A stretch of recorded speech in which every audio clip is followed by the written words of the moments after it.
ദൈവസഭയില് ഇതിലൊരു തെരഞ്ഞെടുപ്പ്, ഒരു വിളിയുണ്ട്, ഒരു തെരഞ്ഞെടുപ്പുണ്ട്. ഈശോ പറയുന്നു, നീതിയുടെ വിധിയാളനായി ഞാൻ വരുന്നതിനേക്കാളും മുൻപേ കരുണയുടെ രാജാവായി ഞാൻ വരും. അപ്പൊ ഈശോ കരുണയുടെ രാജാവായി വരുന്നത് ഈ ഛായാചിത്രത്തിലൂടെയാണ്, ഈ ദൈവകരുണയുടെ സന്ദേശത്തിലൂടെയാണ്. നമ്മുടെ ദേവാലയത്തിലും വിശുദ്ധ കുർബാന, ദേവാലയത്തിൽ നടക്കുന്ന എല്ലാ ശുശ്രൂഷകളും ഇത് തന്നെയാണ്. പക്ഷേ അതിന്റെ ആഴങ്ങളിലേക്ക് പോയി ദൈവകരുണയുടെ അനന്ത സാധനം നമുക്ക് വേണ്ടി സവിശേഷമായി തുറന്നിടുന്ന യുഗാന്ത ശുശ്രൂഷയാണ് ദൈവകരുണയുടെ ശുശ്രൂഷ. അപ്പൊ ദൈവകരുണയുടെ അനന്ത സാഗരത്തിൽ നിന്ന് ആവോളം ദൈവകൃപ, കരുണ കോരിയെടുക്കുവാൻ, സ്വീകരിക്കുവാനായിട്ട് പ്രത്യേകം തിരഞ്ഞെടുക്കപ്പെട്ട ആത്മാക്കളാണ് നിങ്ങളോട്. ഹല്ലേലൂയ. ഈശോ ഒരിക്കൽ മരിയ പൗലോസിനോട് പറഞ്ഞു, എന്നിൽ നിന്ന് കൃപകൾ കോരിയെടുക്കുവാൻ ഒരേ ഒരു പാത്രം ഉപയോഗിച്ച് മാത്രമേ സാധിക്കൂ. ആ പാത്രമാണ് ശരണം. ആ പാത്രമാണ്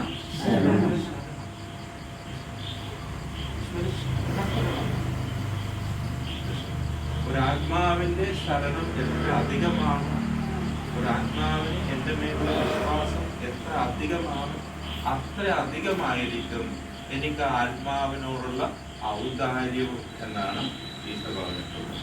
നമ്മൾ എന്തുമാത്രം ശരണപ്പെടുന്നു അത്രയും കരുണ, അനുഗ്രഹം നമുക്ക് ലഭിക്കും.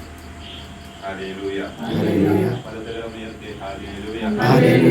യേശുവേ നന്ദി, യേശുവേ സ്തുതി, യേശുവേ ആരാധന. എനിക്ക് പാപങ്ങളെ അറിഞ്ഞുകൂടായിരുന്നു. പക്ഷെ ഈ കരുണയുടെ ശുശ്രൂഷയില് അച്ഛൻ കുറച്ചു നാളായി നമ്മുടെ തെരഞ്ഞെടുപ്പ് കൊണ്ടും അവിടത്തേക്ക് എൻ്റെ മേലുള്ള കരുണ കൊണ്ടും 14 വർഷമായി ഞാൻ ഈ ശുശ്രൂഷയിൽ വ്യാപരിക്കുന്നു. അപ്പോൾ ഇവര് ചെയ്തുകൊണ്ടിരിക്കുന്ന ഈ ശുശ്രൂഷയുമായി ബന്ധപ്പെട്ട് ഇവരെ ആത്മാവ് അച്ഛൻ്റെ അടുത്തേക്ക് നയിക്കുകയായിരുന്നു. അതുകൊണ്ട് നിങ്ങളുടെ മുമ്പിൽ വന്ന് നിൽക്കുവാനുള്ള ഒരു ഭാഗ്യം എളിയ ദാസനായി എനിക്ക് ഉണ്ട്. നിങ്ങളുടെ മുമ്പില് നിങ്ങൾ ഈ അവസരത്തെ എന്തുമാത്രം ഭാഗ്യപ്പെട്ടതായി കാണുന്നുണ്ടെന്ന് എനിക്കറിയാം. ഞാനതിനെ എൻ്റെ ജീവിതത്തിലെ ഏറ്റവും വലിയ ഭാഗ്യങ്ങളിൽ ഒന്നായിട്ടാണ് എണ്ണുന്നത്. ഹല്ലേലൂയ. എന്ന് വെച്ചാൽ നിങ്ങളോടൊപ്പം ഈശോയുടെ കരുണയെ പറ്റി ചിന്തിക്കുവാനും ധ്യാനിക്കുവാനും ഒരുമിച്ച് ഈശോയുടെ കരുണയിൽ ആശ്രയിക്കുവാനും പാവപ്പെട്ട ആത്മാക്കളായി നമുക്ക് സാധിക്കും. ഇതാണ് മരണശേഷം നമ്മുടെ ആത്മാവിന് ദൈവത്തിലുകൊണ്ട് നിൽക്കുവാനുള്ള പ്രത്യാശയുടെ കരുത്ത് നൽകുന്ന ഏക മാർഗം. അതുകൊണ്ട് നിങ്ങൾ നമ്പുരാനോട് ഇന്ന് വീട്ടിൽ ചെന്നാൽ കിടക്കുന്നതിനേക്കാൾ മുമ്പ് നിങ്ങൾക്ക് ലഭിച്ച ഈ അസുലഭ അവസരത്തെ കുറിച്ച് നിങ്ങൾ നമ്പുരാൻ നല്ല പറയാം. ഈശോ വാഗ്ദാനം ചെയ്തിരിക്കുന്ന തന്റെ അനന്ത കരുണയുടെ സാഗരത്തിൽ നിന്ന് ആവോളം കൃപകൾ സ്വീകരിക്കുവാനായിട്ടുള്ള 2 വഴികൾ അച്ഛൻ മരിയ പൗലോസിനായിട്ട് ഈശോ വെളിപ്പെടുത്തി കൊടുത്ത പ്രധാനപ്പെട്ട 2 വഴികളിൽ ഇപ്പോൾ നിങ്ങളോട് പറയാം. അത് നിങ്ങൾ മറന്നു പോകും. കാരണം എപ്പോഴും ഇവിടെ വിളിച്ചിട്ട് നമ്മൾ ധ്യാനിപ്പിക്കാൻ പറ്റുമോ? നമ്മൾ തന്നെ നേരിട്ട് ഈ കൃപയുടെ സാഗരത്തിൽ നിന്ന് നമ്മുടെ ജീവിതത്തിന് ആവശ്യമായിട്ടുള്ള അനുഗ്രഹങ്ങൾ കോരിയെടുക്കണം. നമ്മുടെ അല്ലെ പണ്ട് കാലങ്ങളിൽ നമ്മുടെ നാട്ടിൻപുറത്ത് കിണറുണ്ട് അല്ലേ? അപ്പൊ കിണറിൽ ചെന്ന് അവിടെ നിന്നുള്ള വെറുതെ വെള്ളം കിട്ടുക. പിന്നെ എങ്ങനെ വെള്ളം കിട്ടണം? ആ ഒരു തൊട്ടിയുണ്ട് അല്ലേ? നമ്മൾ ആ തൊട്ടിയെടുത്ത് കിണറ്റിലേക്ക് ഇട്ട് കോരിയെടുക്കണം. അതുപോലത്തെ ഒരു തൊട്ടിയാണ്. നമ്മൾ വെറുതെ വന്നിരുന്നിട്ട് കാര്യമില്ല. ഈ ദൈവകരുണയുടെ ഉറവ് പറ്റാത്ത ഈ സാഗരത്തിൽ നിന്ന് നമ്മൾ നമ്മുടെ ഒരു തൊട്ടിയെടുത്ത് എറിഞ്ഞ് കോരിയെടുക്കണം. അതാണ് ഈശോ പറഞ്ഞത്, എന്നിൽ നിന്ന് കൃപകൾ കോരിയെടുക്കുവാൻ ഒരേ ഒരു പാത്രം ഉപയോഗിച്ച് മാത്രമേ സാധിക്കൂ. ആ പാത്രമാണ് ശരണം എന്ന് പറഞ്ഞാൽ എന്താ അർത്ഥം? എനിക്ക് തനിയെ പറ്റൂല, ഈശോയെ നിന്റെ സഹായം എനിക്ക്. അത് കാരണം ഞാൻ നിന്നിൽ ആശ്രയിക്കുന്നു. അതാണ് ശരണം. ഉദാഹരണത്തിന് ഒരു അമ്മയും കുഞ്ഞും ഇവിടെ മുറ്റത്ത് ശുശ്രൂഷയ്ക്ക് വന്നിട്ട് മുറ്റത്ത് നിൽക്കുക. ഇരിക്കുകയാണ്. അപ്പൊ കൊച്ചമ്മയുടെ കയ്യിൽ നിന്ന് ഇറങ്ങി മുറ്റത്ത് ഇങ്ങനെ കളിച്ചുകൊണ്ടിരിക്കുകയാണ്. മനസ്സിലായോ? അപ്പൊ പെട്ടെന്നൊരു പട്ടി ഈ കുഞ്ഞിന്റെ നേരെ കുറച്ചുണ്ട് വന്നു. കുഞ്ഞെന്ത് ചെയ്യും? അമ്മയുടെ അടുത്ത് എങ്ങനെയായിരിക്കും ഓടുന്നത്? അമ്മേന്ന് വിളിച്ചോണ്ട് എങ്ങനെ ഓടും? അമ്മേന്ന് വിളിച്ചിട്ട് ഓടും. പിന്നെ സ്പീഡിൽ ഓടും. അവന്റെ കൈ എങ്ങനെയായിരിക്കും? ഇങ്ങനെയായിരിക്കും. എന്നെ എടുത്തോ, എന്നെ എടുത്തോ, എനിക്ക് വേറെ ആരും എന്നെ രക്ഷിക്കാൻ, എന്നെ എടുത്തോ അമ്മേന്ന്. അപ്പൊ അമ്മ ഓടി വന്ന് എടുത്തു കഴിഞ്ഞാൽ ഉടനെ കരച്ചിൽ നിന്ന് പിന്നെ ചിലപ്പോ അമ്മയുടെ ഒക്കത്തിരുന്ന് പട്ടീനെ അവൻ ശാസിക്കും. അപ്പൊ അതുപോലെ ആ കുഞ്ഞെന്താണോ ചെയ്തത് അത് ശരണത്തിന്റെ ഒരു കുഞ്ഞ് അമ്മയുടെ ശക്തിയിൽ ആശ്രയിക്കുന്നത് പോലെ നമ്മൾ ഈശോയുടെ കരുണയിൽ ഈശോയ്ക്ക് ഭയങ്കര സന്തോഷമുള്ള ഒരു കാര്യം. മനസ്സിലായോ? നമ്മൾ അധികം ഈശോയുടെ കരുണയില് ശരണപ്പെടണം എന്നുള്ളതാണ് ഈശോയുടെ ആഗ്രഹം. മനസ്സിലായി? അല്ലാണ്ട് നമ്മള് ഒരാള് നമ്മുടെ പുറകെ എപ്പോഴും ശരണപ്പെട്ട് വരുമ്പോ നമുക്കായുള്ള ഒരു ഭാരമായിരിക്കും, അല്ലേ? പക്ഷെ ഈശോയ്ക്ക് അങ്ങനെയല്ല. കൂടുതൽ കൃപകൾ, അനുഗ്രഹങ്ങൾ നമുക്ക് തരുവാനാണ് ഈശോയ്ക്ക് ഇഷ്ടം. അത് ഒരിക്കലും ഈശോ മരിയ പൗലോസിനോട് പറഞ്ഞു, മറ്റുള്ളവർ പുച്ഛത്തോടുകൂടെ തള്ളിക്കളയുന്ന കൃപകൾ നീ എന്നിൽ നിന്ന് സ്വീകരിക്കൂലെന്നാണ് മരിയ പൗലോസിനോട് ഈശോ. നമ്മൾ കുറെ പേര് ഈശോയുടെ കൃപകൾ, കരുണകൾ സ്വീകരിക്കുന്നു. അപ്പൊ അതും കൂടെ നീ സ്വീകരിക്കുക, അങ്ങനത്തെ ആത്മാക്കൾക്ക് കൊടുക്കാനാണ് പറയുന്നത്. നേരത്തെ പറഞ്ഞ ആ രണ്ട് വഴികള് ഈശോ തന്നെ മരിയ പൗലോസിനോട് പറഞ്ഞത്. ഒരെണ്ണം ഇതാണ്, എന്റെ പ്രിയ മകളെ, എന്റെ പീഡാസഹനത്തെ കുറിച്ചുള്ള ധ്യാനം. ഇതിനെ കുറിച്ചുള്ള ധ്യാനം, എന്റെ മകളെ, എന്റെ പീഡാസഹനത്തെ കുറിച്ചുള്ള ധ്യാനം നിനക്ക് പ്രകാശവും ശക്തിയും തരും. ഇത് രണ്ടുകൊണ്ടെങ്കിൽ പിന്നെ ഒന്നിനെ പേടിക്കണ്ട. പ്രകാശമുണ്ട്, ശക്തിയില്ലെങ്കിൽ പെട്ടെന്ന് പിന്നെ നമുക്ക് ശക്തിയില്ല, ആരോഗ്യമില്ല, എന്തെങ്കിലും ചെയ്യാൻ പറ്റുമോ? എന്ന് മാത്രം പെട്ടെന്ന് അവിടെ കിടക്കും. മനസ്സിലായി? ഇനി ശക്തിയുണ്ട്, വെട്ടമില്ലെങ്കിൽ ശക്തിയുണ്ട്, ഭയങ്കര ആരോഗ്യമാണ്, പക്ഷെ മൊത്തം കിട്ടാം. അപ്പൊ എന്ത് ചെയ്യുന്നാലും അപകടം വരും, അല്ലേ? അപ്പൊ ഇത് രണ്ടും വേണമെങ്കിൽ എന്ത് ചെയ്യാനാ പറഞ്ഞ? പീഡാസഹനത്തെ പറ്റി ധ്യാനിക്കണം. എന്റെ മകളെ, എന്റെ പീഡാസഹനത്തെ പറ്റിയുള്ള ജ്ഞാനം നിനക്ക് പ്രകാശവും ശക്തിയും. 3 മണിക്കും അത് ചെയ്യാനാ പറഞ്ഞില്ല. എന്റെ മകളെ, ക്ലോക്കിൽ 3 മണി അടിക്കുന്നത് നീ കേൾക്കുമ്പോൾ നീ എന്നെ ഓർക്കണം, എന്റെ പീഡാസഹനത്തെ പറ്റി ധ്യാനിക്കണം. ഒരു ദേവാലയം അടുത്തുണ്ടെങ്കിൽ ദിവ്യകാരുണ്യ ഈശോയെ സന്ദർശിക്കണം. സമയം കിട്ടുമെങ്കിൽ ഒരു കുരിശിന്റെ വഴി ചൊല്ലി ആഴ്ച വെക്കണം. ഇതാണ് ഈശോ പറഞ്ഞത്. അപ്പൊ ഈശോയുടെ പീഡാസഹനത്തെ പറ്റിയുള്ള ധ്യാനമാണ്. അതാണ് കുർബാനയും നമ്മൾ ചെയ്യുന്നത്, അല്ലേ? കുർബാന ഈശോയുടെ പീഡാസഹനത്തെ പറ്റിയുള്ള ധ്യാനമാണ്. ഓരോ കുർബാനയും സഭയുടെ ഏറ്റവും വലിയ പ്രാർത്ഥന ഈശോയുടെ പീഡാസഹനത്തിന്റെ അനുസ്മരണമാണ്. ഹല്ലേലൂയ. വലതുകരമേൽത്തെ ഹല്ലേലൂയ. യേശുവേ നന്ദി, യേശുവേ സ്തുതി, യേശുവേ ആരാധന. കരുണക്കൊന്ന് തന്നെയാണ് കുർബാന. കുർബാന എന്ന് പറഞ്ഞാൽ നമുക്ക് എപ്പോഴും പറ്റുമോ?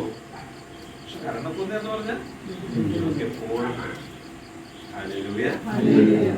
ഈശോയുടെ പീഡാസഹനത്തെ പറ്റി ധ്യാനിച്ച് ദൈവിക പ്രകാശവും ശക്തിയും സ്വീകരിക്കുവാനാണ് ഈശോ. അപ്പൊ നിങ്ങൾ കൂടുതൽ കരുത്തുള്ളവരാകണമെങ്കിൽ ഈശോയുടെ പീഡാസഹനത്തെ പറ്റി ധ്യാനിച്ചാൽ. കരുത്ത് കൂടുമ്പോൾ, വെട്ടം കൂടുമ്പോൾ, നമ്മളിൽ നിന്ന് കൂടുതൽ ശക്തിയും അനുഗ്രഹവും സ്വീകരിക്കുമ്പോൾ മറ്റുള്ളവർ നമ്മുടെ അടുത്തേക്ക് വരും. നിങ്ങളുടെ മക്കളാണെങ്കിലും, ഭർത്താവാണെങ്കിലും, നാട്ടുകാരാണെങ്കിലും, നിങ്ങളുടെ ശത്രുക്കളാണെങ്കിലും നിങ്ങളുടെ അടുത്തേക്ക് വരും. എപ്പോൾ? ദൈവിക പ്രകാശവും ശക്തിയും നിറയുമ്പോൾ. അല്ലെ? അതിനുള്ള വഴി എന്താണ്? ഈശോയുടെ പീഡാസഹനത്തെ പറ്റി സീരിയൽ കണ്ടിരുന്നിട്ട് കാര്യമില്ല. ഉള്ള ശക്തി ഓർമ്മ പോയി. പിന്നെ വീട്ടിലുള്ളവരുമായിട്ട് നോക്കേണ്ട കാര്യം. സീരിയൽ കണ്ടതെല്ലാം വീട്ടിൽ അനുകരിക്കണമല്ല, പിന്നെ പ്രശ്നമായിരിക്കും. റീൽസ് കണ്ടിട്ട് കാര്യമില്ല. ഈശോയുടെ പീഡാസഹനത്തെ പറ്റി ഇടക്കിടക്ക് ധ്യാനിക്കുക. ഹല്ലേലൂയ. വലതുകരമേൽത്തെ ഹല്ലേലൂയ.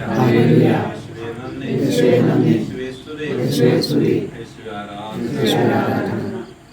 അടുത്തൊരു വഴി ഈശോയുടെ കൃപയും അനുഗ്രഹവും സ്വീകരിക്കാനുള്ള ഒരു എളുപ്പ വഴി ഈശോ ഒരിക്കൽ മരിയ പ്രവചന പ്രകാരം പറഞ്ഞ്, എന്റെ പ്രിയ മകളെ, എന്റെ കരുണയുടെ ആഴങ്ങളിലേക്ക് നീ നോക്കുക. എങ്ങോട്ട് നോക്കാനാ പറഞ്ഞ? എന്റെ കരുണയുടെ ആഴങ്ങളിലേക്ക് നീ നോക്കുക. എന്റെ കരുണയെ വാഴ്ത്തുകയും പുകഴ്ത്തുകയും ചെയ്യുക. കരുണ എന്ന നാമധേയത്തിൽ ഞാൻ അത്യധികം സന്തോഷിക്കുന്നു. അപ്പൊ ഈശോട് പ്രാർത്ഥിക്കുമ്പോ എങ്ങനെ പ്രാർത്ഥിക്കണം? കരുണാമയനായ ഈശോ എന്ന് പറഞ്ഞെന്ന് പ്രാർത്ഥിക്കുന്നു. കാര്യം എന്താ? കരുണ എന്ന നാമധേയത്തിൽ ഞാൻ അത്യധികം സന്തോഷിക്കുന്നു എന്ന ഈശോ. അപ്പൊ നമ്മൾ ഒരാളെ വിളിക്കുമ്പോൾ അയാൾക്ക് ഇഷ്ടപ്പെട്ട പേര് വിളിച്ചെന്നാൽ അയാൾക്ക് കൂടുതൽ സന്തോഷമായിരിക്കും അല്ലേ?